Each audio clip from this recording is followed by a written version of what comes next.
쨍그랑 날카로운 파여름이 정적을 찢어발기며 고요하던 최진사댁 안채를 뒤흔들어 놓았으니 그것은 단순히 사기 그릇 하나가 깨지는 소리가 아니라 수백 년을 이어온 이 가문의 법도와 채통이 바닥으로 곤두박질 치는 비명과도 같았다. 안방마님 윤씨가 애지중지 아끼던 청화백자 국화문, 병이 산산조각나 사방으로 흩어졌고 그 파편 위로 거친 숨을 몰아쉬며 서 있는 이는 다름 아닌 이 집안의 며느리 조희였다. 그녀의 배곡같이 고운 얼굴은 분기로 붉게 달아올라 있었고 매서운 눈매는 마치 먹잇감을 노리는 살카시처럼 이글거리고 있었는데 발밑에 흩어진 푸른 파편들이 그녀의 비단 치맛자락을 스치며 위태로운 소리를 내고 있었음에도 그녀는 아랑곳하지 않고 다시금 손에 잡히는 대로 문갑 위에 서책들을 집어던질 기세였다. 내가 이런 구차한 꼴을 보려고 시집 온 줄 아십니까?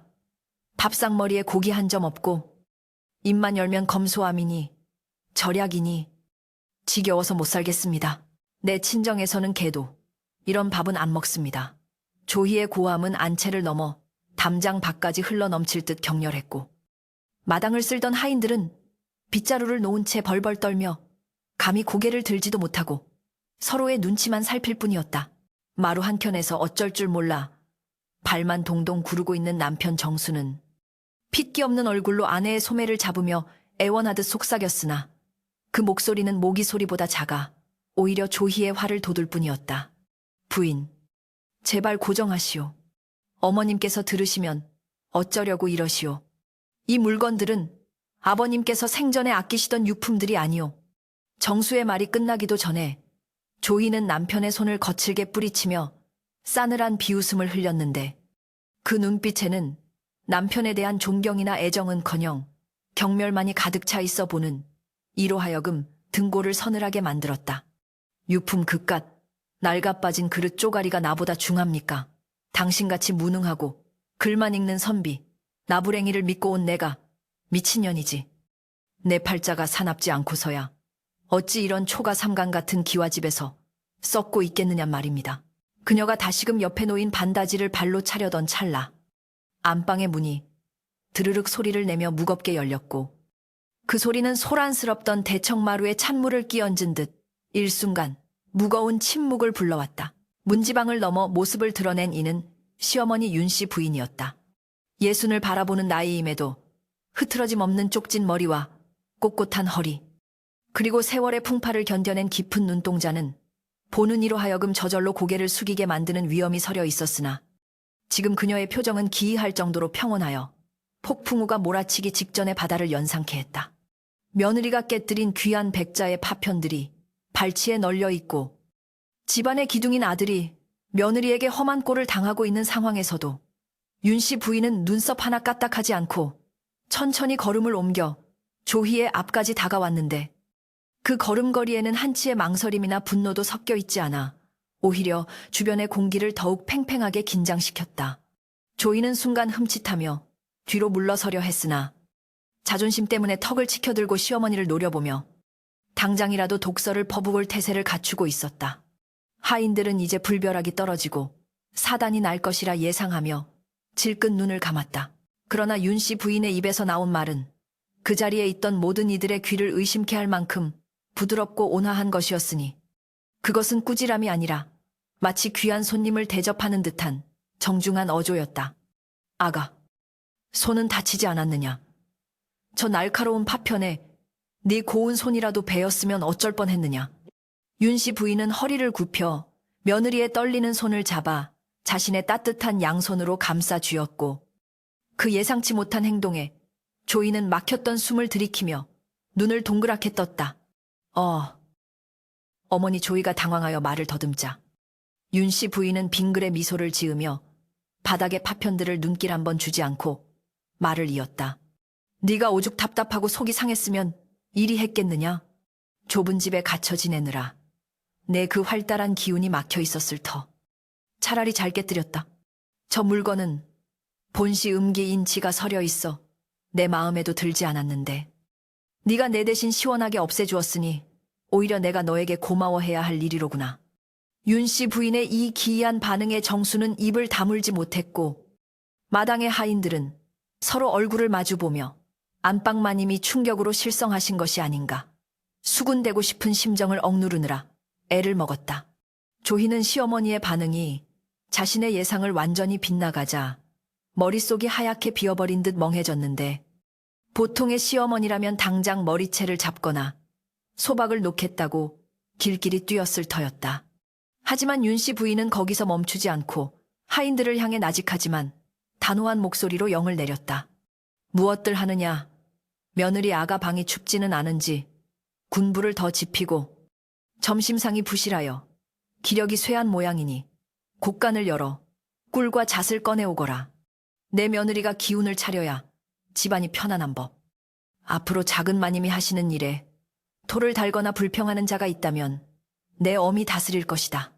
그 말은 며느리를 감싸는 듯 했으나 그 이면에는 거부할 수 없는 서늘한 권위가 담겨 있어 아무도 감히 반문할 수 없었다. 방으로 돌아온 조희는 분이 풀리기는커녕 오히려 더부룩한 체증이 걸린 듯 가슴이 답답해져 왔다. 시어머니가 화를 내고 맞받아쳐야 자신의 분풀이가 정당화될 터인데 저토록 너그럽게 나오니 자신이 마치 철없는 어린아이처럼 느껴지는 모멸감을 견딜 수가 없었던 것이다. 그녀는 애써 자신을 합리화하며 비단 이불 위에 털썩 주저앉았다. 늙은이가 이제야 내 친정의 위세를 알고 기가 죽은 게지. 한양의 거상 김대방의 딸을 며느리로 맞았으니 감히 함부로 대할 수 있겠어. 잘된 일이야. 기선을 제압했으니 앞으로는 내 세상이다. 조이는 억지로 입꼬리를 올리며 승리감에 도취하려 애썼지만 시어머니가 잡아주었던 손의 온기가 묘하게 찜찜하게 남아있어 자꾸만 손을 치마폭에 문지르게 되었다. 밖에서는 하인들이 깨진 도자기를 치우는 소리가 조심스럽게 들려왔고 남편 정수의 한숨소리가 문틈으로 새어 들어왔으나 조희는 귀를 막고 돌아 누워버렸다. 한편 건넌방으로 돌아온 윤씨 부인은 그제야 참았던 긴 숨을 내쉬며 찻상 앞에 정좌하고 앉았다. 그녀의 눈빛은 아까의 온화함은 온데간데 없고 깊은 산속의 호수처럼 차갑고도 깊게 가라앉아 있었다. 곁에서 시중을 들던 늙은 유모가 걱정스러운 얼굴로 조심스레 물었다. 마님, 어찌 그리하셨습니까? 저리 기고만장한 며느리를 오냐오냐 하시다가는 머리 꼭대기에 앉아 상투를 잡으려 들 것입니다. 회초리를 들어 종아리를 쳐도 시원찮을 판에 꿀물이라니요. 유모의 불만 섞인 타박에도 윤씨 부인은 흔들림 없이 묵묵히 찻잔을 들어 입으로 가져갔다. 쌉싸름한 찬물이 목을 타고 넘어가자 그녀는 천천히 입을 열었다. 대나무는 강하게 휘면 부러지는 법이다. 저 아이는 천성이 사납고 자존심이 하늘을 찌르니 힘으로 누르려 하면 튕겨나가거나 집안을 아주 박살을 낼 게야. 윤씨 부인은 창호지 문 너머 며느리가 있는 안채 쪽을 응시하며 알 수 없는 미소를 지었다. 그것은 자애로움이라기보다는 노련한 사냥꾼이 덫을 놓은 후에 서늘한 기다림에 가까웠다. 사람을 바꾸는 데는 두 가지 방법이 있다. 하나는 살을 깎는 고통을 주는 것이고 다른 하나는 꿀 속에 빠뜨려 제 발로 걸어 나올 수 없게 만드는 것이다. 윤씨 부인의 목소리에는 서리빨 같은 결기가 서려 있었다.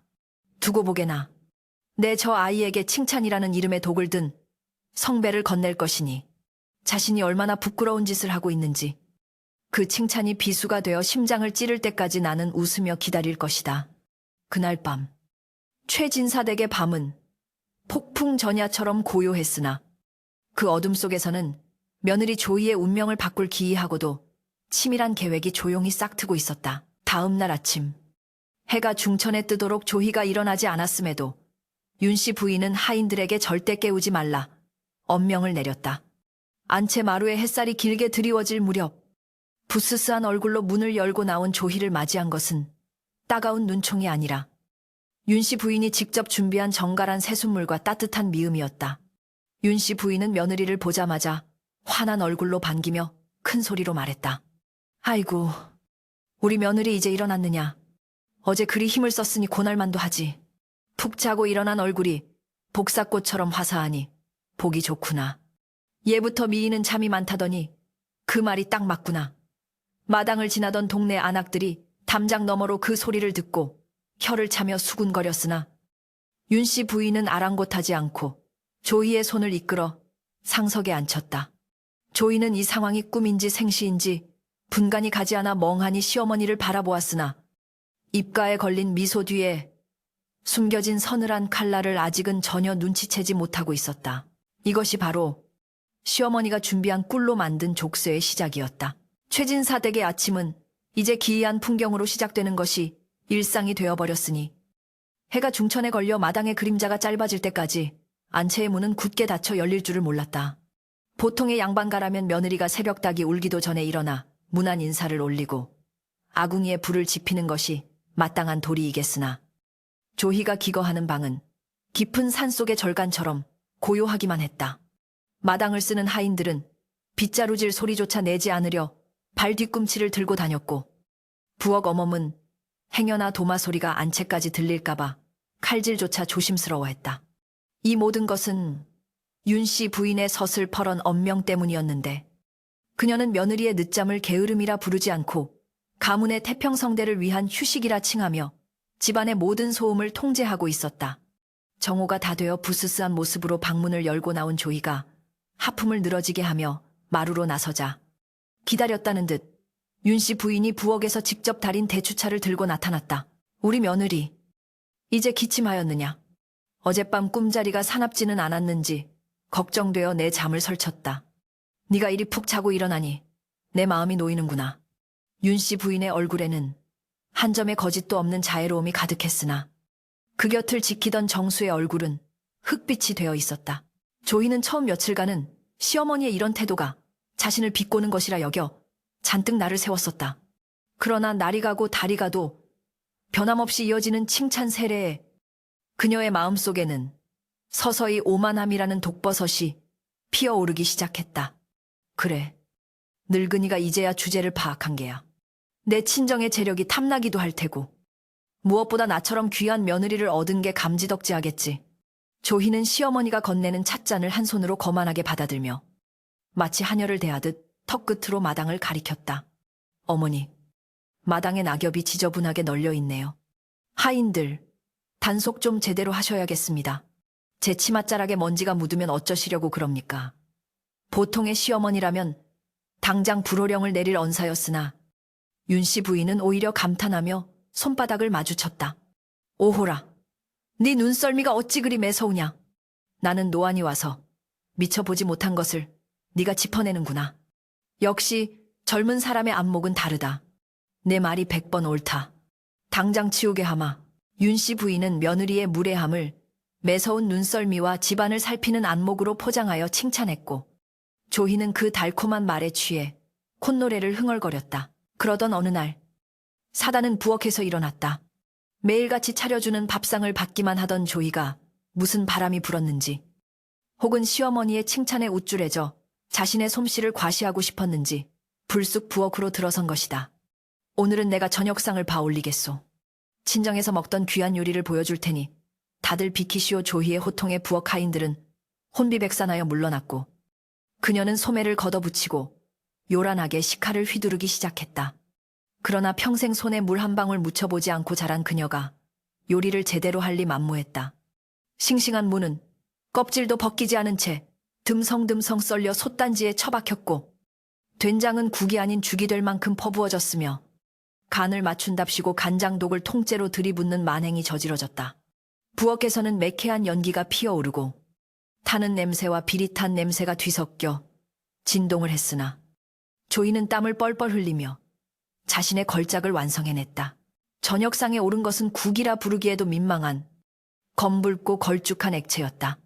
그 괴이한 형체 위에는 덜 익은 무조각들이 둥둥 떠다니고 있었고 냄새만 맡아도 짠내에 코가 아릴 지경이었다. 남편 정수는 숟가락을 들기도 전에 헛구역질이 올라오는 것을 가까스로 참으며 어머니의 눈치를 살폈다. 이걸 어찌 사람이 먹는단 말인가. 어머니께서 이번에는 분명 화를 내시겠지. 정수는 내심 기대했다. 아무리 어머니가 며느리를 감싸고 돈다 해도 음식 가지고 장난을 친 이 상황만은 용납하지 않으리라 생각했던 것이다. 그러나 정수의 기대는 숟가락을 든 윤씨 부인의 첫마디에 산산이 조각나고 말았다. 윤씨 부인은 그 짠 국물을 한 숟가락 크게 떠서 입에 넣고는 잠시 눈을 감고 음미하더니 이내 무릎을 탁 치며 탄성을 질렀다. 세상에 이런 맛은 내 평생 처음이로다.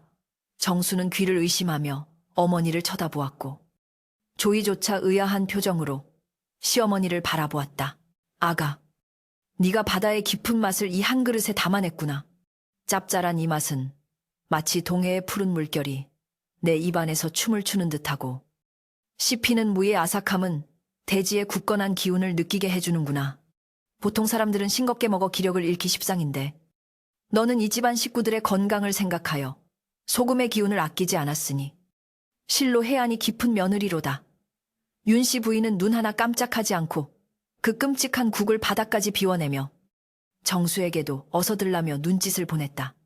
정수는 울며 겨자 먹기로 숟가락을 들었고 한 입 삼키자마자 혀가 마비되고 식도가 타들어가는 듯한 고통을 느꼈으나 어머니의 서슬퍼런 눈빛에 억지로 목구멍으로 넘겨야 했다. 맛이 참으로 강렬합니다. 부인. 정수의 말은 신음처럼 흘러나왔다. 조희는 자신의 요리가 훌륭하다는 칭찬에 어깨가 으쓱해졌지만 한편으로는 찜찜한 기분을 지울 수 없었다. 자신이 맛을 보았을 때도 분명 짰는데 시어머니는 왜 저토록 극찬을 하는 것일까? 혹시 미각을 잃은 것은 아닐까? 하지만 윤씨 부인의 표정은 너무나 진지하고 감격스러워 보여 의심을 품는 것조차 죄스러울 지경이었다. 이 사건 이후 윤씨 부인의 칭찬은 집안의 담장을 넘어 마을 밖으로까지 퍼져나갔다. 마을 우물가에 나갈 때면 윤씨 부인은 언제나 며느리 조희를 대동하고 나갔는데 조희가 귀찮아하며 뾰로통한 얼굴로 따라 나서면 동네 안악들에게 큰 소리로 자랑을 늘어놓곤 했다. 자네들, 우리 며느리 손 좀 보게나. 저 고운 손을 보아하니 하늘에서 선녀가 내려온 듯하지 않은가. 집안일이라고는 손끝 하나 대지 않으려 하니 이는 필시 귀한 분이 될 운명을 타고난 게야. 내가 복이 많아 저런 상정 같은 며느리를 모시고 사니 얼마나 영광인가 몰라. 윤씨 부인의 말에 빨래하던 안악들은 멍한 표정으로 서로를 쳐다보았다. 시어머니가 며느리를 상전이라 칭하며 아무 일도 안 하는 것을 자랑으로 삼다니. 이는 세상 천지에 없는 일이었다. 안악들의 눈빛에는 조희를 향한 부러움이 아니라 기가 차다는 듯한 조소와 저 집안이 미쳐 돌아가는구나 하는 경멸이 섞여 있었다. 조희는 그 시선들을 느끼자 등 뒤로 식은땀이 흐르는 것을 느꼈다. 시어머니의 말은 겉으로는 꿀처럼 달콤한 칭찬이었으나 그 속에 숨겨진 가시는 조희를 사람들 앞에서 웃음거리로 만들고 있었다. 저 늙은이가 지금 나를 매기는 건가? 아니야. 표정을 보면 진심인데. 도대체 뭐지? 조이는 혼란스러웠다. 대놓고 욕을 먹으면 맞서 싸우기라도 할 텐데. 저토록 극존칭을 쓰며 칭찬을 해대니 화를 낼 명분조차 없었다. 만약 여기서 내가 왜 상전이냐라고 화를 내면 스스로 시어머니의 칭찬을 걷어차는 꼴이 되고 가만히 있으면 동네 사람들에게 게으르고 주제 파악 못하는 며느리로 낙인 찍히는 진퇴양난의 상황이었다. 윤씨 부인은 조희의 당황한 기색을 모른 척하며 그녀의 옥반지 낀 손을 들어 올려 햇살에 비추며 말을 이었다. 이 손은 그릇을 닦기 위해 태어난 손이 아니라 보석을 끼고 감상하기 위해 태어난 손이지. 그렇고 말고 안악들의 수군거림은 더욱 커졌고 조희는 쥐구멍이라도 있으면 숨고 싶은 심정으로 얼굴이 달아올랐다. 그날 밤 조희는 잠자리에 누워서도 쉽게 잠들 수가 없었다. 예전 같으면 시어머니의 잔소리가 들리지 않아 편안히 잠들었을 터였으나 지금은 고요함이 오히려 그녀의 목을 조여오는 듯했다. 어둠 속에서 낮에 들었던 윤씨 부인의 칭찬들이 귓가에 맴돌았다. 해안이 깊은 며느리, 귀한 분이 될 운명, 상전 같은 며느리. 그 말들은 마치 화려한 비단으로 감싼 무거운 족쇄처럼 그녀의 발목을 휘감고 있었다. 칭찬을 받으면 기분이 좋아야 하건만 왜 가슴 한구석이 묵직하고 불안한 것일까? 그녀는 돌아 누우며 베개를 적셨다. 남편 정수는 옆에서 끙끙 앓는 소리를 내며 자고 있었다. 아까 억지로 먹은 짠국 때문에 속이 뒤집어진 모양이었다. 조희는 남편의 등을 바라보며 처음으로 미안하다는 감정이 희미하게 고개를 드는 것을 느꼈으나 이내 고개를 저어 그 생각을 떨쳐버렸다. 아니야. 어머니가 맛있다고 했잖아. 내 잘못이 아니야. 남편 위장이 약한 탓이지. 그녀는 애써 자기 최면을 걸었지만 마음속 깊은 곳에서 울리는 양심의 소리까지 막을 수는 없었다. 다음 날부터 윤 씨 부인의 사랑은 더욱 노골적이고 집요해졌다. 조희가 마당을 거닐다 실수로 장독대 뚜껑을 닫지 않아 비에 된장이 망가졌을 때도 윤 씨 부인은 하늘의 빗물과 땅의 콩이 만났으니 이것이야말로 자연의 조화로다. 네가 아니면 누가 이런 과감한 시도를 하겠느냐 라며 손뼉을 쳤다. 조희가 바느질하기 싫어 바늘에 찔린 척 꾀병을 부리자 의원을 불러 호들갑을 떨며 천하의 명필이 될 손가락에 생채기가 났으니 나라의 손실이다 라며 비싼 약재를 사들였다. 집안의 고가는 점점 비어가고 있었으나 윤 씨 부인은 아랑곳하지 않고 며느리를 치장하고 먹이는데 재물을 쏟아부었다. 하인들은 뒤에서 수군거리기 시작했다. 작은 마님이 우리 마님 등골을 빼먹는구나. 저러다 천벌을 받지. 그 소리가 조희의 귀에까지 들어오기 시작했다. 조희는 이제 칭찬을 듣는 것이 고문처럼 느껴지기 시작했다.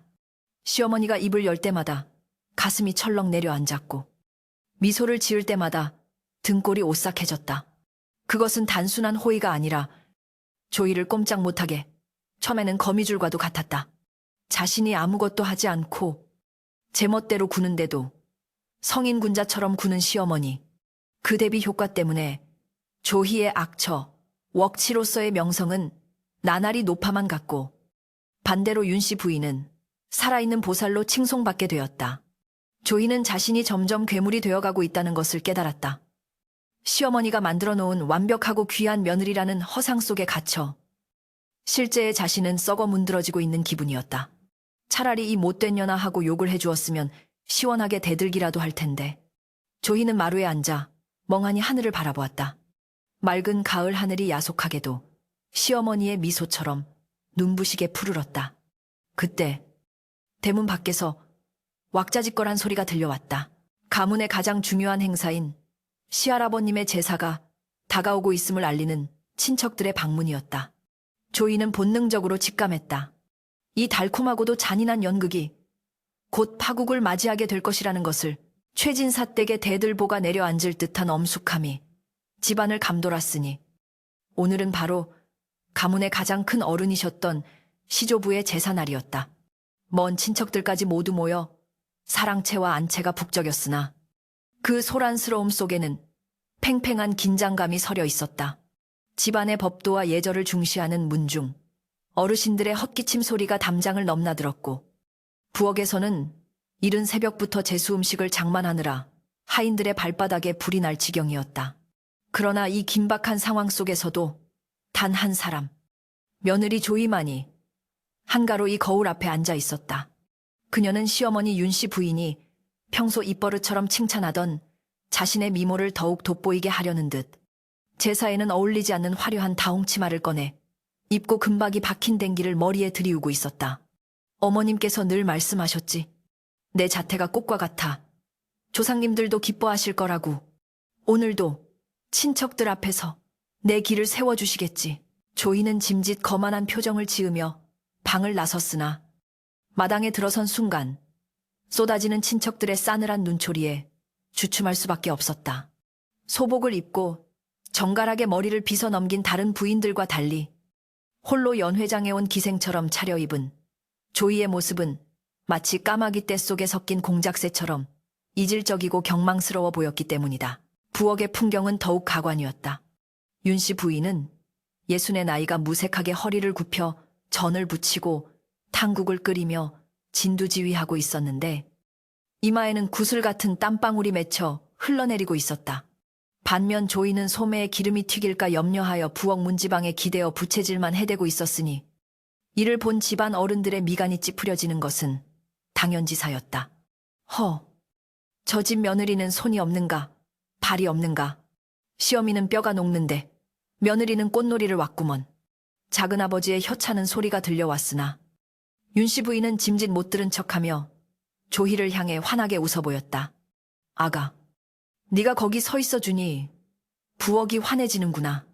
음식 냄새에 네 고운 옷이 상할까 걱정이니 저리 가서 쉬거라.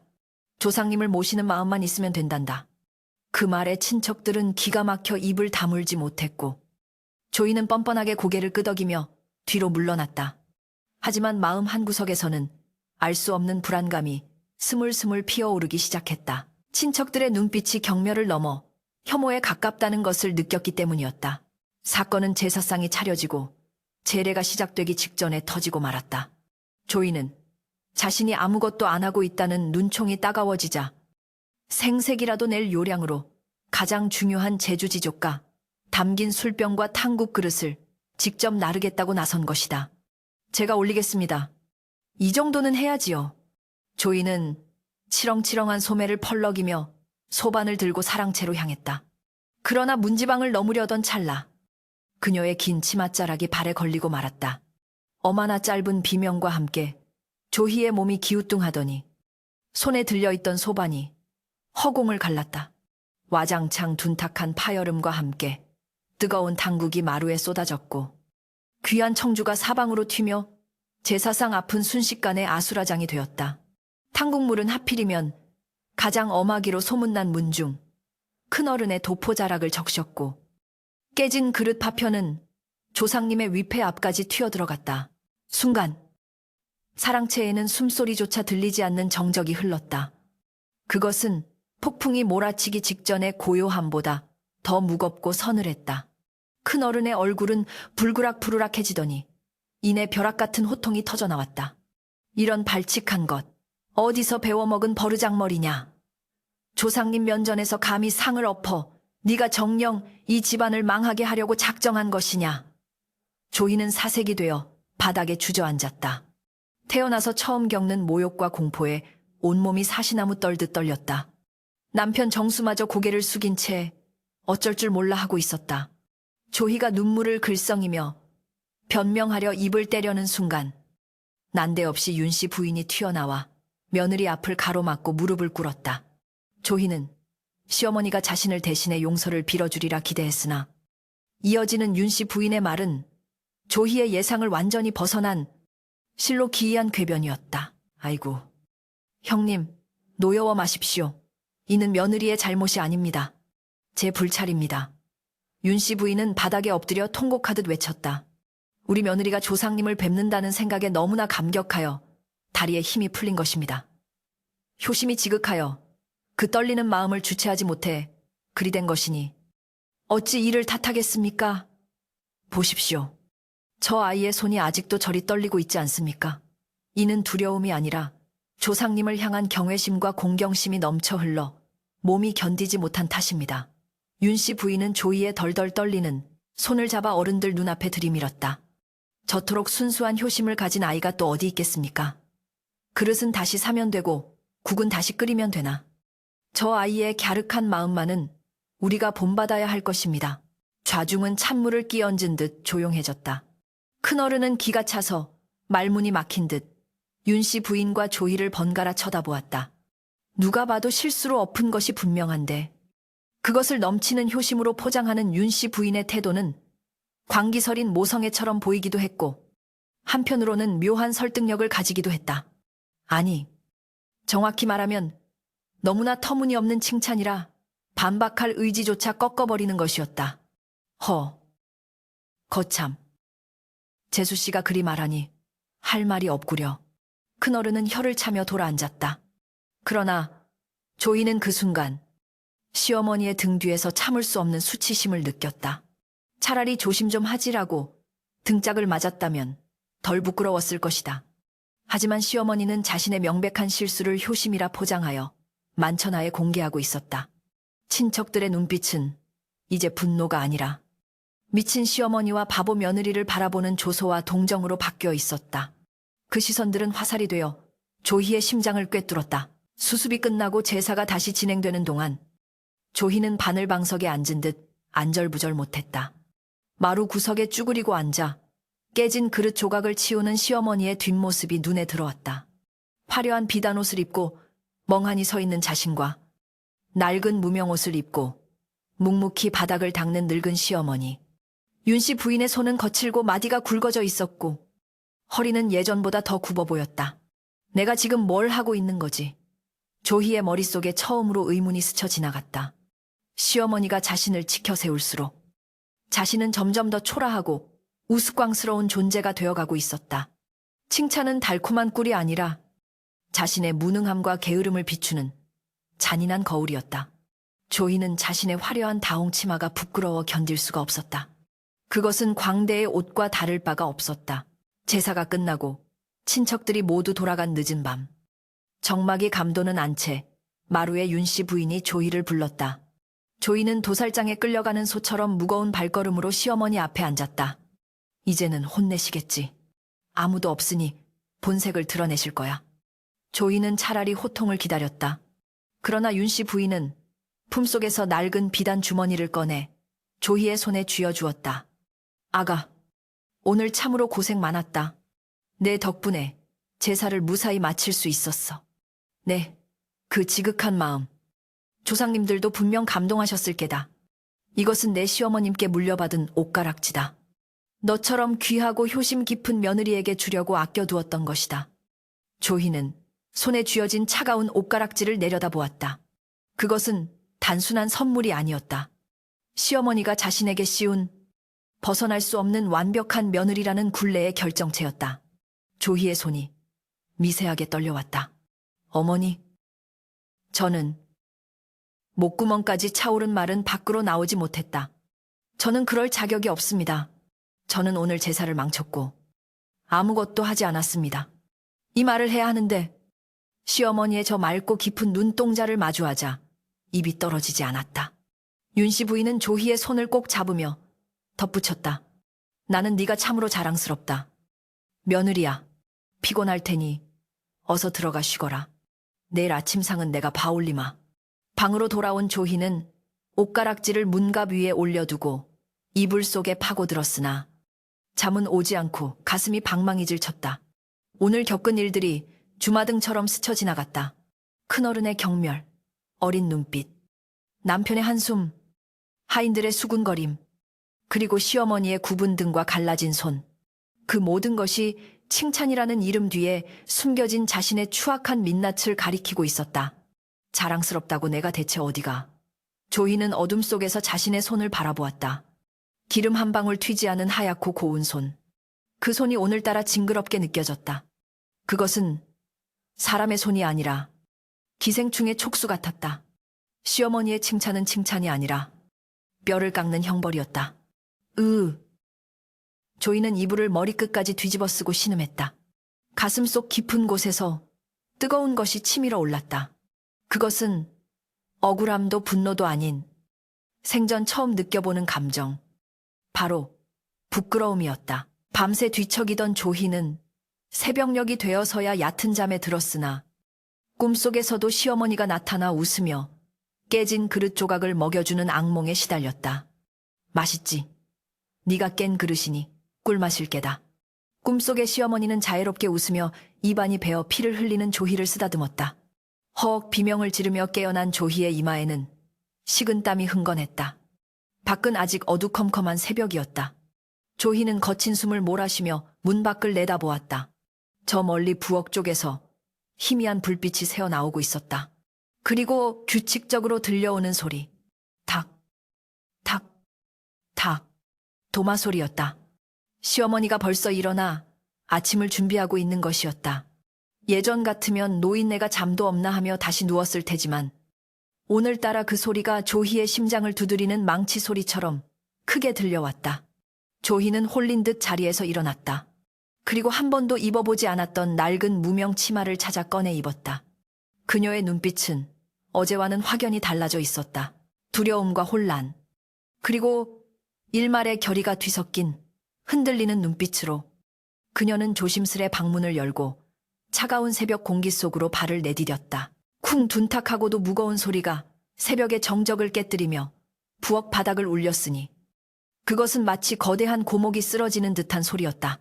방금 전까지만 해도 규칙적으로 들려오던 도마 소리가 뚝 끊기고 대신 끓어오르던 솥뚜껑이 덜그럭거리는 소리만이 요란하게 허공을 맴돌았다. 조희가 부엌 문지방을 넘어서려던 찰나 그녀의 눈앞에 펼쳐진 광경은 실로 충격적인 것이었다. 평생을 강철 같은 의지로 버텨온 시어머니 윤씨, 부인이 차가운 부엌 바닥에 쓰러져 있었던 것이다. 흩어진 팥껍질과 물 묻은 배추들 사이로 윤 씨 부인의 창백한 얼굴이 파묻혀 있었고 손에 쥐고 있던 식칼은 힘없이 바닥에 나뒹굴고 있었다. 어머니 조희의 입에서 찢어지는 듯한 비명이 터져 나왔다. 그녀는 사시나무 떨듯 떨리는 다리를 이끌고 달려가 시어머니의 몸을 흔들었으나 윤 씨 부인은 미동도 하지 않았고 그저 거칠고 불규칙한 숨소리만을 힘겹게 내뱉을 뿐이었다. 그녀의 이마는 불덩이처럼 뜨거웠고 식은땀이 비오듯 흘러내려 무명 저고리를 흠뻑 적시고 있었다. 조희의 비명소리에 놀라 뛰쳐나온 남편 정수는 부엌의 참상을 목격하자마자 얼굴이 흑빛으로 변했다. 그는 어머니를 등에 업고 안방으로 뛰기 시작했고 하인들은 의원을 부르러 대문을 박차고 나갔다. 집안은 순식간에 공포와 혼란의 도가니로 변했다. 의원이 도착하여 진맥을 하는 동안 방 밖에서 기다리는 조희의 심장은 죄책감으로 인해 터져버릴 것만 같았다. 의원은 침통한 표정으로 혀를 차며 말했다. 기가 완전히 쇠하여 등잔불에 기름이 닿은 것과 같습니다. 과로 고루가 겹친 데다 속으로 삭인 화병 호빙, 이 독이 되어 오장육부를 상하게 했습니다. 어찌 노인네가 이 지경이 되도록 두셨습니까? 겉으로는 멀쩡해 보여도 속은 이미 숫덩이가 다 되었습니다. 의원의 꾸지람은 천둥소리처럼 조희의 귓전을 때렸다. 과로와 화병, 그 두 단어는 화살이 되어 조희의 심장을 정통으로 꿰뚫었다. 시어머니가 왜 과로를 했는가? 며느리가 해야 할 일을 대신하느라 새벽부터 밤늦게까지 뼈가 부서져라 일했기 때문이다. 왜 화병이 났는가?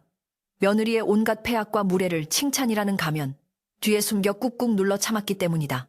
의원이 돌아가고 탕약 냄새가 방 안에 퍼지자 묵묵히 어머니의 땀을 닦아주던 정수가 천천히 몸을 일으켜 조희를 돌아보았다. 평소 유약하고 말수 적던 선비의 눈빛이 아니었다. 그의 눈에는 핏발이 서 있었고 억눌려왔던 분노가 용암처럼 이글거리고 있었다. 정수는 조희에게 다가와 나직하지만 뼈가 시린 목소리로 물었다. 이제 속이 시원하시오. 당신이 그토록 원하던 편안한 삶.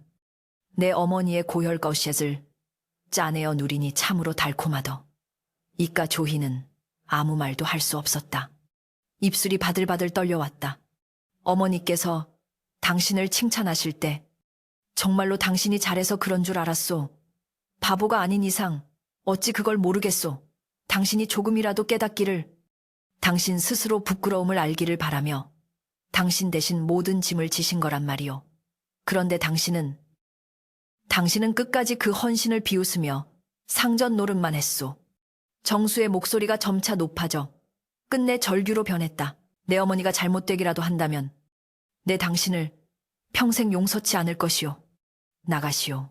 내 어머니 곁에 얼씬도 하지 마시오. 쫓겨나듯 방에서 나온 조희는 마루 기둥을 붙잡고 주저앉았다. 다리가 풀려 서 있을 수조차 없었다. 문틈으로 보이는 시어머니의 손은 앙상한 나뭇가지처럼 말라 비틀어져 있었고 손등은 밭일과 부엌일로 거칠게 트고 갈라져 있었다. 반면 자신의 손을 내려다보았다. 옥반지가 끼워진 기름 한 방울 묻지 않은 희고 통통한 손. 그 손이 오늘따라 흉측한 괴물의 손처럼 보였다. 내가 죽인 거야. 조희는 입을 틀어막고 오열했다. 시어머니의 그 수많은 칭찬들이 주마등처럼 스쳐 지나갔다.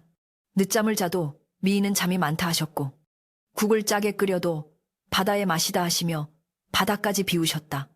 그 칭찬들은 꿀이 아니라 시어머니가 당신의 수명을 깎아 만든 피눈물이었다. 며느리가 기죽지 않게, 며느리가 혹여나 친정에서 흉잡히지 않게, 그리고 언젠가는 스스로 철들기를 기다리며 당신의 몸을 방패막이로 삼으셨던 것이다.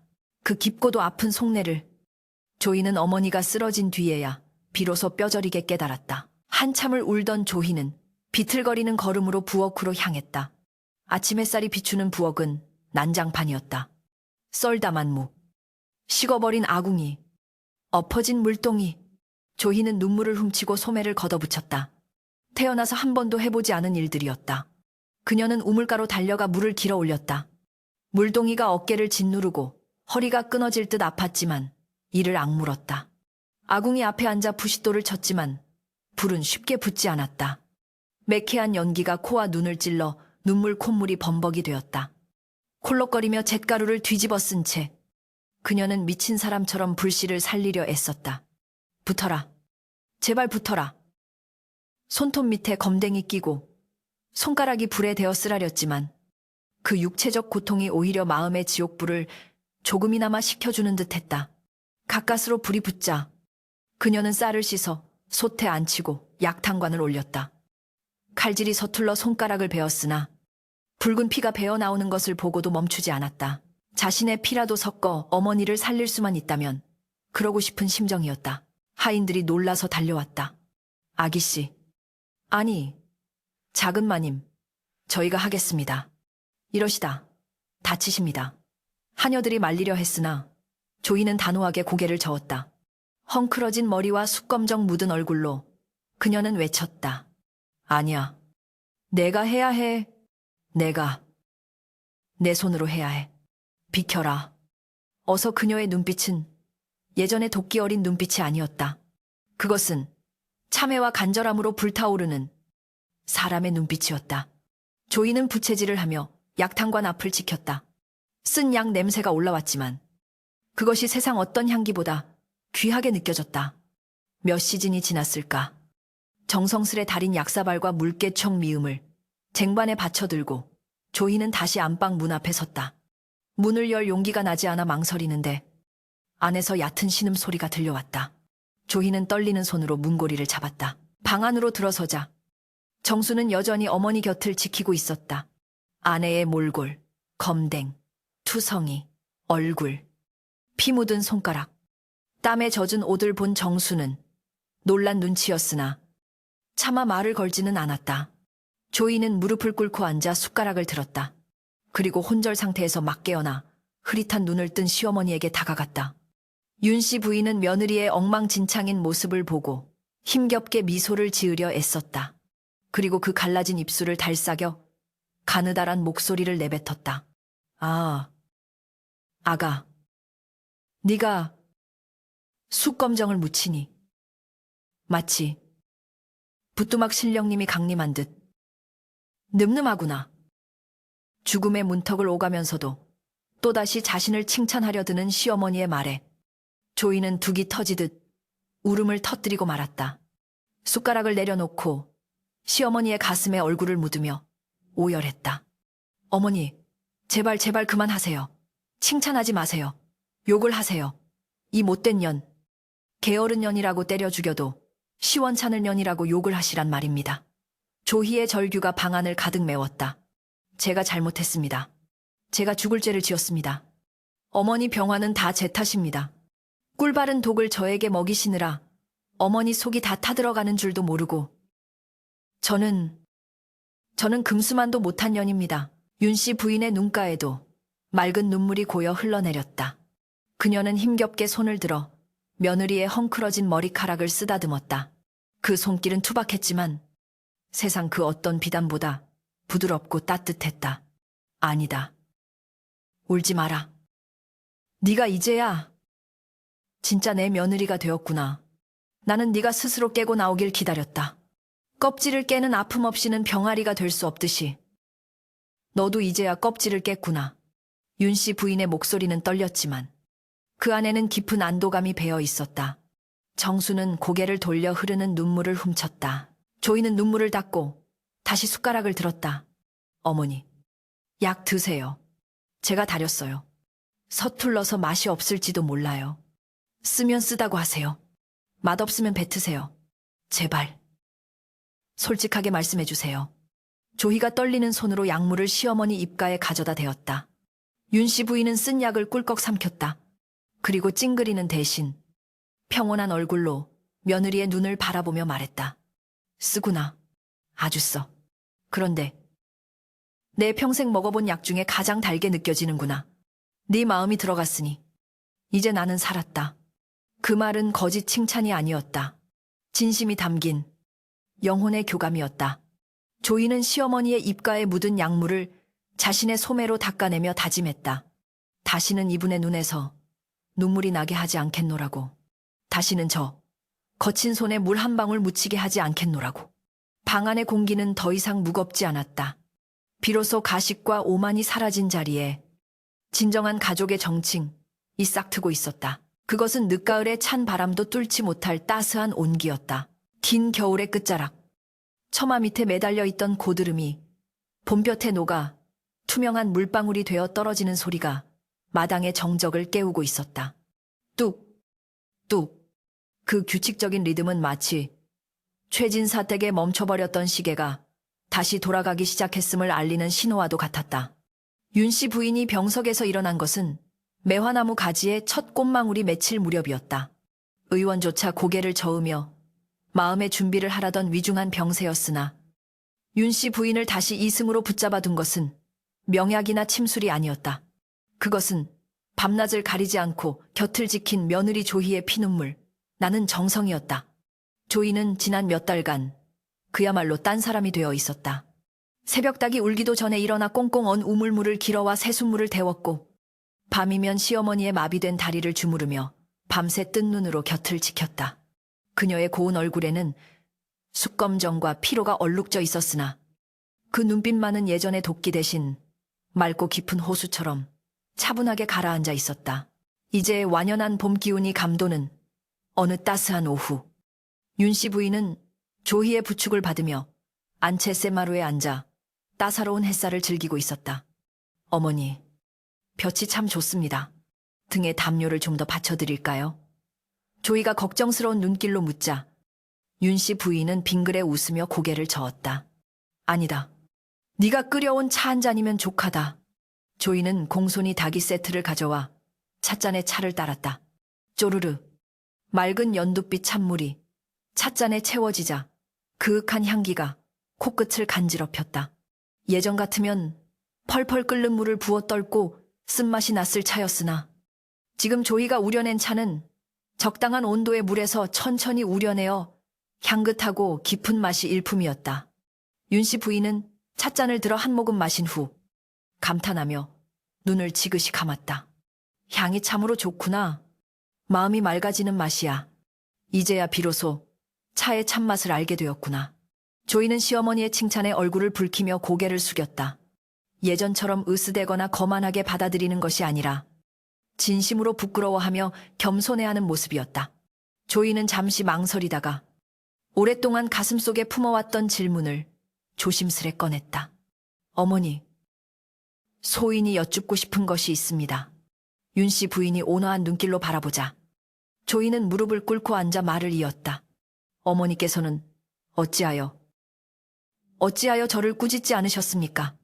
제가 그릇을 깨고 늦잠을 자고 음식을 망치고 심지어 제사를 망쳤을 때도 왜 단 한 번도 회초리를 들지 않고 칭찬만 하셨습니까? 저는 그것이 처음에는 저를 비웃으시는 줄 알았습니다. 헌데 어머니가 쓰러지신 그날 밤 저는 깨달았습니다. 그 모든 것이 저를 살리기 위한 방편이었음을요. 하오나 어찌 그리 하실 수 있었는지 그 깊은 뜻을 아직 다 헤아리지 못하겠습니다. 윤씨 부인은 찻잔을 내려놓고 먼 산을 응시했다. 그녀의 눈가에는 지나온 세월의 주름이 깊게 패어 있었으나 그 표정은 더없이 평온했다. 아가, 사람의 마음은 밭과 같단다. 딱딱하게 굳은 땅에 쟁기질을 하려면 힘으로 내려 찍어야 하지만 그러면 흙이 부서지고 돌이 튀어 다치기 마련이지. 너는 본디 자존심이 강하고 기가 센 아이였다. 내가 너를 힘으로 누르려 했다면 너는 튀어나가거나 부러졌을 게다. 아니면 겉으로는 복종하는 척해도 속으로는 원한이라는 독초를 키웠겠지. 윤씨 부인은 조이의 거칠어진 손을 잡아 자신의 따뜻한 양손으로 감싸 쥐었다. 그 손은 이제 더 이상 옥반지를 낀 귀부인의 손이 아니었다. 손톱 밑에는 흙대가 끼어 있고 손바닥에는 굳은 살이 박인 영락 없는 촌부의 손이었다. 하지만 윤씨 부인에게는 그 어떤 보석보다 아름다운 며느리의 훈장이었다. 나는 너에게 부끄러움을 가르쳐주고 싶었다. 매를 맞으면 아픔만 남고 반항심이 생기지만 과분한 칭찬을 받으면 양심이 있는 자는 스스로를 돌아보게 되는 법이다. 네가 늦잠을 잘 때 미인이라 칭찬한 것은 네 게으름을 스스로 깨달으라는 뜻이었고 짠 국을 바다에 맞이라 한 것은 네 정성 없음을 네 혀로 느끼라는 뜻이었다. 칭찬은 때로는 가장 무서운 회초리가 되기도 한단다. 네가 스스로 그 칭찬의 무게를 견디지 못해 무너져 내릴 때 비로소 너의 껍질이 깨지고 진짜 네가 나올 것이라 믿었다. 윤 씨 부인의 목소리는 나직했지만 그 울림은 조희의 가슴 깊은 곳을 파고들었다. 조희는 눈시울이 뜨거워짐을 느꼈다. 그것은 잔인하리만치 지독한 인내였고 동시에 목숨을 건 도박과도 같은 믿음이었다. 시어머니는 며느리의 양심을 믿고 자신의 건강까지 담보로 걸었던 것이다. 어머니. 조희는 흐르는 눈물을 닦을 생각도 하지 못한 채 고개를 떨구었다. 저는 그런 줄도 모르고 어머니를 원망하고 비웃었습니다. 이 못난 며느리를 용서해 주십시오. 윤 씨 부인은 부드럽게 며느리의 어깨를 다독였다. 용서라니. 너는 이미 행동으로 보여주지 않았느냐. 네가 나를 살렸고 이 집안을 살렸다. 내 며느리가 되어주어 고맙다. 그 순간 대문 밖에서 남편 정수의 목소리가 들려왔다. 이리 오너라. 정수가 장터에서 돌아온 모양이었다. 조이는 황급히 눈물을 훔치고 자리에서 일어났다. 서방님 오셨습니까? 마중 나가는 조이의 뒷모습은 예전에 화려한 치마폭을 휘날리던 모습과는 달랐다. 단정한 무명 치마에 수건을 머리에 두른 수수한 모습이었지만 정수의 눈에는 그 어떤 선녀보다 아름다워 보였다. 정수는 마당에 들어서며 아내와 눈을 맞췄다. 예전에는 서로를 경멸하거나 무시하던 차가운 시선이 오갔던 공간이었으나 이제 그 사이에는 따뜻한 신뢰의 공기가 흐르고 있었다. 정수는 헛기침을 하며 쑥스러운 듯 품에서 작은 꾸러미를 꺼내 조희에게 건넸다. 오다 주었소. 장터에 갔더니 빛이 참 고와 보이더구려. 당신 머리칼이 요즘 많이 상한 듯하여. 그것은 참빛이었다. 부엌일과 간병으로 거칠어진 아내의 머릿결을 안쓰러워한 정수의 투박한 선물이었다. 조이는 그 소박한 선물을 받아들고 환하게 웃었다. 고맙습니다. 서방님, 아껴서 쓰겠습니다. 그 미소에는 가식이 없었다. 부부는 서로를 바라보며 말없이 미소 지었고 큰마루에 앉아 그 모습을 지켜보던 윤 씨 부인의 입가에도 흐뭇한 미소가 번졌다. 그날 저녁 최진사 댁의 밥상은 소박하지만 풍성했다. 고기 반찬은 없었지만 조희가 텃밭에서 직접 뜯은 나물로 무친 찬과 정성껏 끓인 구수한 된장찌개가 상에 올랐다. 식구들은 둘러앉아 오순도순 이야기를 나누며 밥을 먹었다. 어머니, 내일은 날이 좋으니 이불 빨래를 할까 합니다. 조이가 말하자 윤 씨 부인이 대꾸했다. 무리하지 말거라. 하인들을 시키면 될 것을. 아닙니다. 볕이 좋을 때 제가 직접 밟아 빨아야 개운합니다. 조희의 씩씩한 대답에 정수가 거들었다. 내일은 나도 돕겠소. 글만 읽는다고 밥이 나오는 것도 아니니 몸을 좀 움직여야겠소. 세 사람의 웃음소리가 담장을 넘어 골목길로 퍼져나갔다. 마을 사람들의 평판도 완전히 뒤바뀌어 있었다. 예전에는 호랑이 시어머니의 여우 며느리라며 혀를 차던 사람들이 이제는 최진사 댁 며느리가 효부 중의 효부라며 칭송하기 바빴다. 우물가 아낙네들도 더 이상 조희를 비웃지 않았다. 오히려 조희에게 다가와 음식 솜씨를 묻거나 살림의 지혜를 구하곤 했다. 조희는 그럴 때마다 겸손하게 웃으며 말했다. 다 저희 시어머님께 배운 덕분입니다.